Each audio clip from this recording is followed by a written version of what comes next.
Assalamualaikum warahmatullahi wabarakatuh. Selamat pagi, siang, sore dan malam buat sobat pecinta horor. Bagaimana kabar kalian hari ini? Semoga senantiasa sehat selalu ya. Seperti biasa, Karam Kali Aja Seram akan selalu menghibur kalian dengan cerita-cerita seram, horor, dan menegangkan. Siapkan cemilan, pakai handsfree, dan matikan lampu. Jangan lupa subrek ya. Terima kasih.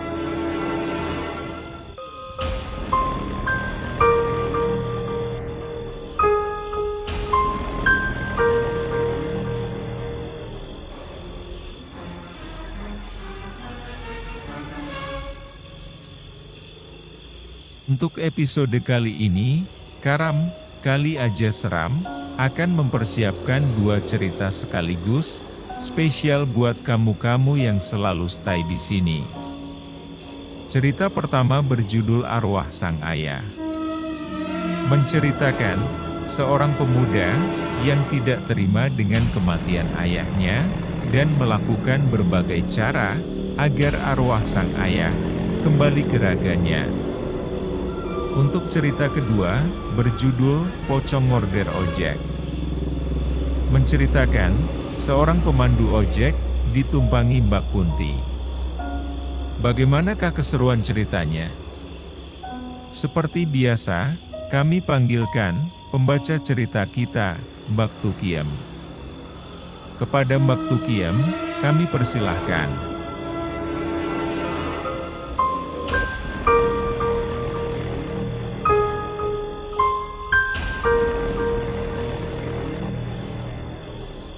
Assalamualaikum warahmatullahi wabarakatuh. Hai semua, kembali lagi dengan saya, janda paling cakep, paling bahenol dan paling bohai di kampung saya. Pada video kali ini saya akan bercerita tentang cerita misteri dengan judul Arwah Sang Ayah. Semua apapun kenyataan bisa terjadi selagi Tuhan menghendakinya. Dengan ilmu gaib tertentu, seseorang bisa menjemput arwah sang ayah, yang sesungguhnya belum saatnya mati, di alam gaib. Bagaimana urutan kisahnya? Mari kita dengarkan bersama. Daki, nama samaran, mendekam di dalam kandungan ibunya selama 12 bulan. Kandungan yang tidak wajar, tapi beruntung ini dia lahir dalam keadaan selamat. Dan anehnya lagi, ibunya tidak merasa sakit sedikit pun ketika melahirkannya. Ia bahkan seperti tidak sedang melahirkan. Yang mengherankan selanjutnya, laki tumbuh lebih cepat dari pertumbuhan kakak-kakaknya. Malahan lebih besar dibandingkan kakak sambungnya. Tetapi pertumbuhan yang begitu cepat itu tidak hanya menyulitkan dirinya sendiri, namun juga menyulitkan seluruh keluarganya. Bagaimana tidak, di sekolah, laki memiliki postur tubuh yang jauh lebih besar dari teman-temannya. Meskipun usia mereka sebanyak, akibatnya teman-temannya malas bergaul dengannya, sehingga terpaksa dia bergaul dengan mereka yang usianya jauh lebih tua darinya. Saat usianya menginjak 10 tahun, entah kenapa Lucky mulai senang mendengarkan cerita-cerita gaib yang sebenarnya bagi anak-anak sebayanya sangat menakutkan. Dia juga bahkan berkeinginan untuk belajar ilmu-ilmu yang berhubungan dengan dunia tak kasat mata tersebut. Semakin bertambah usia Lucky, semakin besar niatnya untuk mempelajarinya. Maka, mulailah dia mempelajari buku-buku pulau yang sedikit banyak memberikan pengajaran tentang ilmu-ilmu semacam itu. Ketika berusia 15 tahun itu, Lucky mulai mencoba bertanya di sebuah kuburan tua yang dianggap sangat angker dan ditakuti semua orang. Semalaman dia di sana, tanpa merasa takut sedikit pun. Kebiasaan dan keinginan Lucky yang aneh ini bukan tidak diketahui oleh keluarganya, tapi masalahnya, tidak ada seorang pun yang bisa melarangnya. Juga tidak ada yang bisa melarang ketika dia berkeinginan pergi mengembara untuk mencari ilmu-ilmu gaib. Setelah menyelesaikan pendidikannya di SMA, Padahal usianya kala itu baru 18 tahun. Sehari setelah menerima ijazah, Lucky meninggalkan rumah pagi-pagi sekali diiringi pandangan mata kedua orang tua dan saudara-saudaranya. Semua keluarga hanya bisa mendoakan semoga dia selamat. Tanpa arah dan tujuan yang pasti, dia mengikuti kemana langkah kaki terayun. Selama dalam pengembaraan, cukup banyak peristiwa yang dialami Lucky. Baik peristiwa biasa maupun kejadian-kejadian korban gaib. Semakin banyak kejadian yang dialami, semakin bertambah pula pengalamannya dan sudah barang tentu semakin bertambah ilmu yang bisa diserap. Sebab setiap kali memasuki sebuah daerah baru, Lucky selalu mencari seorang guru yang mengerti dan memahami dunia gaib. Bahkan dia sudah mulai mampu berkomunikasi dengan makhluk-makhluk di alam gaib, bertemu jin, genderuwo, dan berbagai macam jenis makhluk halus dan siluman lainnya. Sudah tidak asing lagi. Ini dia bertemu mereka baik sebagai kawan maupun lawan. Alhasil dia semakin memahami kelebihan maupun kekurangan mereka. Sehingga selalu mampu menaklukkan makhluk-makhluk halus. Ia menjadi lawannya. Bertahun-tahun sudah Lucky hidup mengembara dari satu tempat ke tempat lainnya. Yang sebagai anak yang masih punya orang tua, setelah berpisah sekitar 5 tahun lamanya, wajar saja kalau dia mulai rindu pada keluarga dan kampung halaman. Kerinduannya pada mereka begitu besar sehingga mengalahkan keinginannya untuk terus belajar dan mengembara. Pada hari yang telah ditentukan, Lucky pulang kampung. Ketika tiba di depan rumah, ia terkejut, sebab begitu banyak orang di sana. Seketika itu juga hatinya mengatakan kalau pernah terjadi sesuatu di rumahnya, yang tanpa banyak berpikir lagi, bergegas ia berlari menyibakkan kerumunan orang-orang. Sesampai di dalam, dia tertegun. Dia melihat ibu serta kakak-kakaknya menangis di depan sosok tubuh yang terbujur kaku di atas balai-balai. Perlahan Lucky melangkah mendekati ibunya.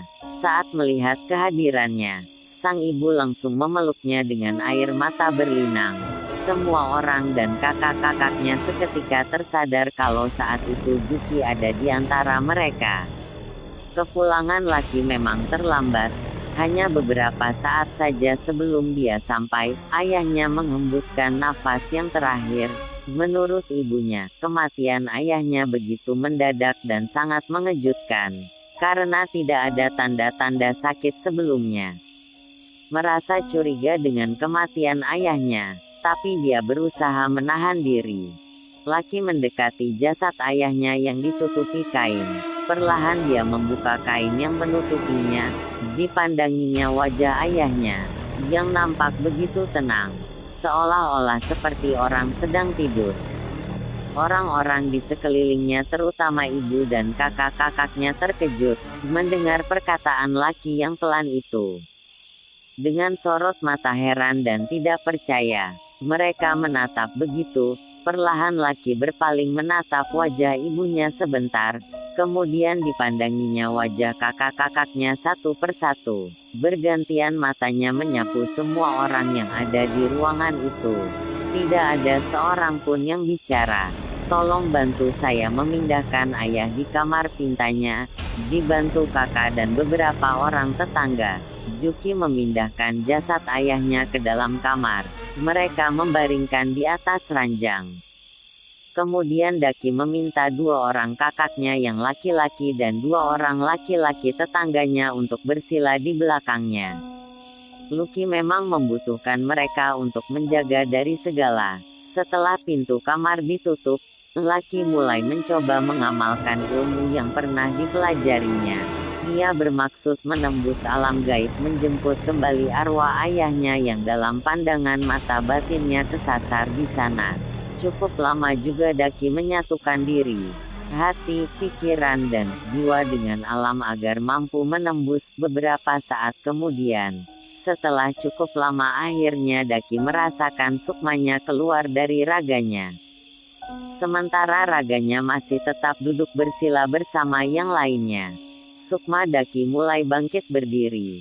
Tidak ada seorang pun dari mereka yang bisa melihat jiwanya keluar dari raga ini. Jiwa itu mulai melayang naik menembus langit-langit kamar. Seketika itu juga, Daki merasakan sekelilingnya jadi begitu gelap gulita. Namun Sukma Daki terus melayang melakukan perjalanan untuk menembus alam gaib. Tiba-tiba Daki dikejutkan oleh suara ledakan yang begitu dahsyat, disertai kilatan cahaya yang amat menyilaukanku. Bersamaan dengan itu, sekeliling jadi terang benderang. Rupanya Daki sudah sampai di alam gaib. Di berbagai macam bentuk makhluk halus bisa dijumpai, tapi tidak ada satupun yang mengganggu. Meskipun mereka memandang Laki dengan rasa tidak suka. Laki terus melangkahkan kakinya mencari arwah ayahnya di antara arwah-arwah gentayangan lainnya. Serta sekian banyak makhluk penghuni alam gaib.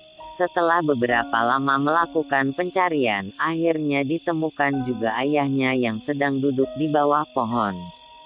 Perlahan Laki mendekati dan berdiri di depannya. Ayahnya tampak terkejut. Melihatnya cepat-cepat dia berdiri dengan sorot mata tak percaya. Lucky tersenyum padanya. "Ayah, ayo kembali," ajaknya. "Tidak mungkin, ayah sudah mati," sang ayah menjawab. "Ayah belum mati," kata Lucky tegas, tapi belum lagi Daki bisa membuka mulut untuk bicara. Tiba-tiba terasa ada yang mencengkram pundaknya. Oh, begitu kuat sehingga membuat Laki meringis menahan sakit. Lucky berbalik dan pandangan matanya langsung tertumbuk pada seraut wajah yang sangat menyerahkan. Hampir separuh wajah makhluk itu tidak berdaging lagi. Dari tubuhnya menyebar bau busuk yang bisa membuat perut seperti teraduk-aduk. Dengan keberanian yang dimiliki, Daki menatap tajam makhluk itu. Dia tahu kalau di balik wajah dan penampilan buruk yang mengerikan itu tersembunyi sosok seorang wanita berwajah cantik dengan tubuh yang ramping dan indah menggairahkan. Namun Laki menyadari kalau wanita itu hanya arwah. Ia mati dengan cara tidak wajar. Dia bunuh diri akibat kekecewaan semasa hidupnya. "Siapa kau? Apa yang kau lakukan padanya?" Rasa kering sekali suara sosok menyeramkan itu.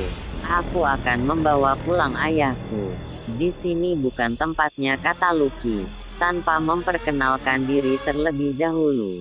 "Tidak bisa, kau tidak boleh membawanya pergi. Dia milikku dan selamanya jadi milikku. Tidak ada seorang pun yang bisa merebut dari tanganku," bentak makhluk itu. "Nak, dengarkan aku. Di sini biarkan aku menebus kesalahan." Kata-kata ayahnya tiba-tiba, sebelum Juki membuka suara lagi. "Kesalahan apa yang telah ayah lakukan padanya?"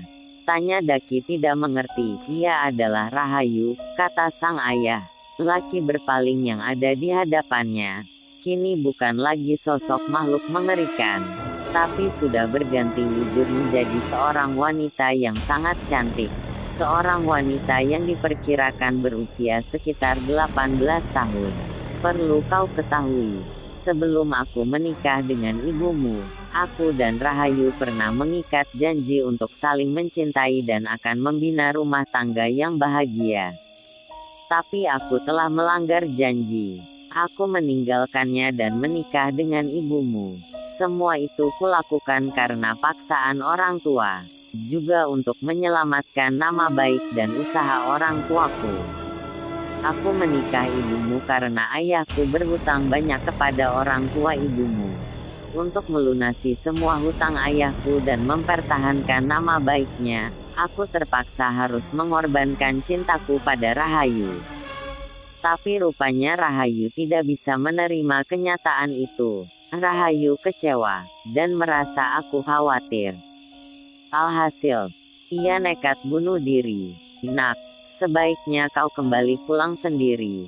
Tidak ada gunanya kau bersusah payah di sini. Ayah akan menebus semua kesalahan ini. Percayalah, ayah tidak apa-apa di sini." Papar sang ayah memelas. "Ayahmu benar. Sebaiknya jangan melakukan sesuatu yang bodoh. Bagaimana kalau aku memaksa?" Ujar Duki menantang. Kau akan menyesal, sambut Rahayu.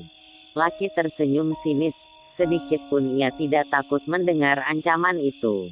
Meskipun ayahnya begitu pasrah dan menyerah pada nasibnya, tapi Daki tidak ingin menyerah begitu saja.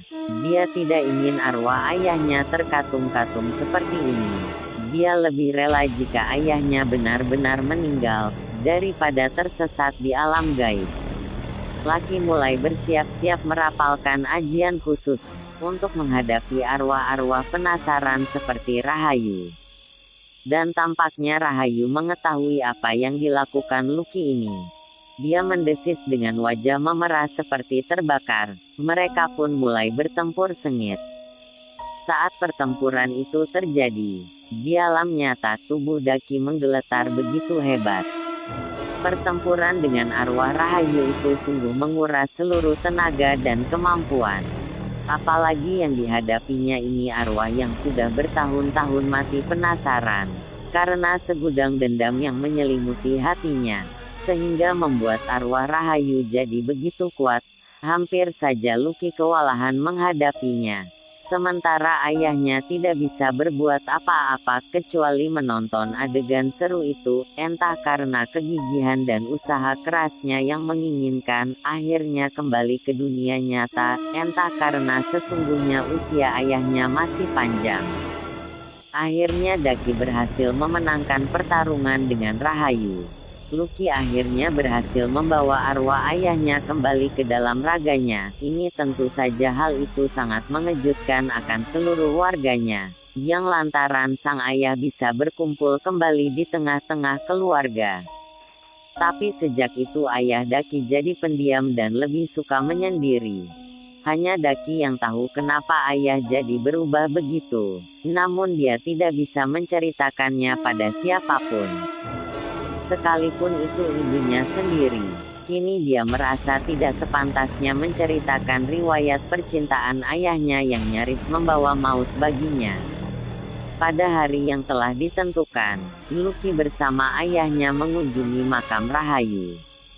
Di sana dia menyempurnakan kematian kekasih ayahnya itu, agar arwahnya bisa tenang dan tidak lagi penasaran. Setahun kemudian ayah Lucky benar-benar meninggal. Kali ini Daki rela melepaskan kepergiannya, karena itu sudah menjadi takdir yang maha kuasa. Dia hanya bisa berdoa semoga arwah ayahnya bisa tenang di alam baka. Setelah ayahnya pergi untuk selamanya, Lucky tidak punya keinginan lagi untuk mengembara. Ia memutuskan untuk tinggal menetap di kampung halamannya, mengamalkan semua keahliannya untuk menolong orang-orang yang membutuhkan, dengan tanpa sedikit pun mengharapkan imbalan. Ia benar-benar ingin berbaktikan hidupnya dan pengetahuannya untuk tujuan mulia, untuk memenuhi hidup diri dan keluarganya.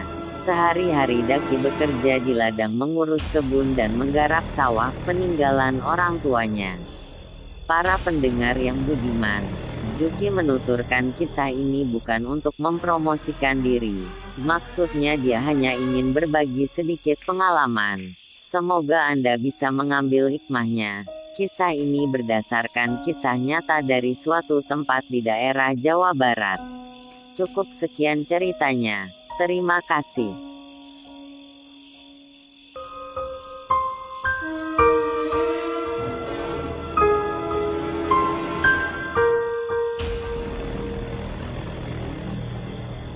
Pocong order Uber Bike, Jalan Al-Umar Lubang Buaya.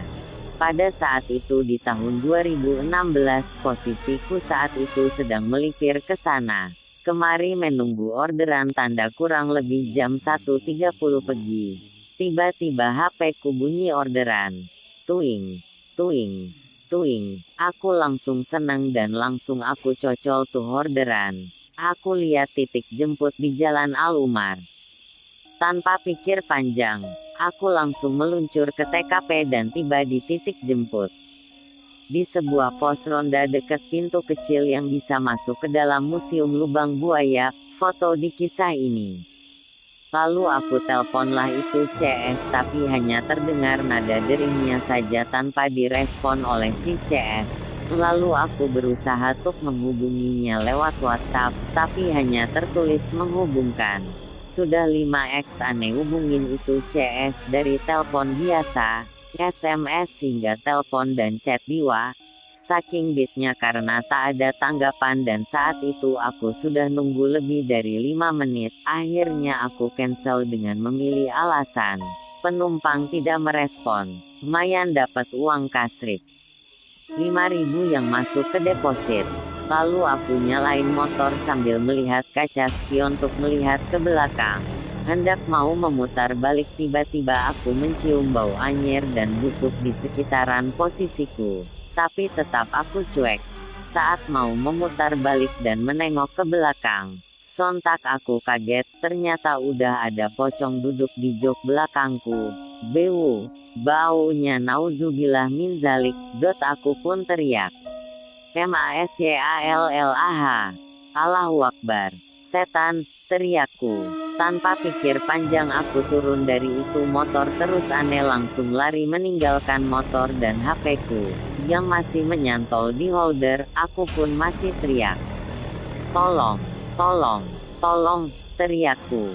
Tapi tak ada satupun warga yang keluar untuk menolongku. Ada kira-kira beberapa ratus meter aku berlari sambil berteriak minta tolong. Akhirnya aku pun nyampe di dekat Gapura Al Umar tadi lalu bertemu dengan salah satu driver Gojek.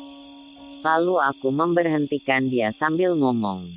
Bang, tolongin saya, ucapku. Kenapa lo bang? Tanya bang ojol. Bang tolongin aneh.